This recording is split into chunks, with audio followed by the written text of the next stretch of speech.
कि चरमकार के घर में, शूद्र के घर में जन्म हुआ, लेकिन तीनों लोगों को पवित्र करने वाली हरि चरणों की भक्ति हृदय में ज्यों की त्यों प्रकाशित है।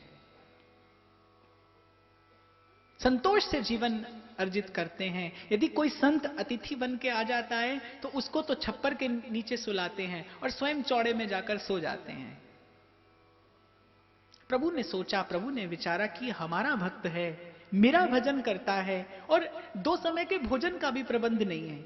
श्री ठाकुर जी को दया आई, पहुंचे रविदास जी के पास साधु का वेश धर के और बोले, भैया हम तीर्थ को जा रहे हैं, ये किसी सिद्ध संत की दी हुई पारस मणि हमारे पास है, संग में लेकर नहीं जा सकते, चोरों और लुटेरों का भय है, तो हमारे मन में ऐसा विचार है कि कुछ समय के लिए इसको आपके पास छोड़ जाएं, जब तक ये आपके पास है तब तक आप खूब धन और संपत्ति अर्जित करके संत की सेवा करिए, हमने सुना है आप बड़े संत सेवी हैं। रविदास जी जूती गांठ रहे थे, बिना देखे संत की उस साधु की ओर दृष्टिपात भी नहीं किया। बोले, महाराज मेरा धन तो मेरे श्याम सुंदर हैं, उनके अलावा मुझे और किसी पारस मणि की आवश्यकता नहीं है, गुरु चरणों की शरण मुझे प्राप्त हुई है। और आप संतों के मुख से ही सुना है कि पारस में और संत में बड़ो अंतरो जान, वो लोहा कंचन करे और ये कर दें आप समान। जब मुझे पारस मणि से कहीं अधिक उत्कृष्ट मणि पहले से प्राप्त है तो मुझे आपके इस धन की, आपकी इस कृपा की कोई आवश्यकता नहीं है। ठाकुर जी बड़े विचार में पड़े, क्योंकि माया को सब जग भजे, माधो भजे न कोई, जो कदापि माधो भजे, माया चेरी हो। धर्म के नाम पर जितना व्यापार होता है वो सब धन के लिए तो होता है।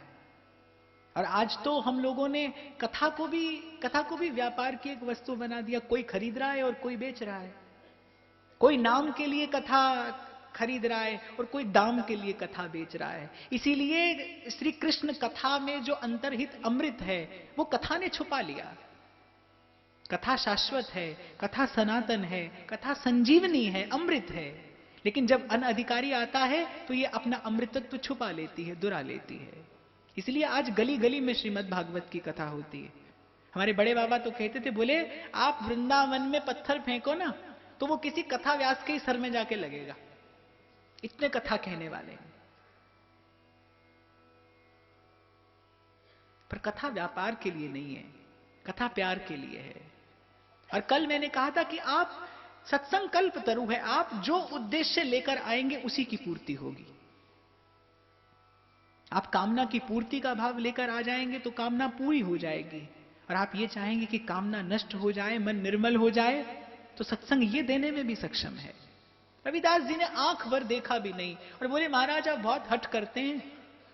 तो संत ने कहा कि भाई हमारी तो यही सेवा है, हमने तुम बड़े संत सेवी सुने हो, क्या तुम्हारे दरवाजे से खाली लौट जाएं?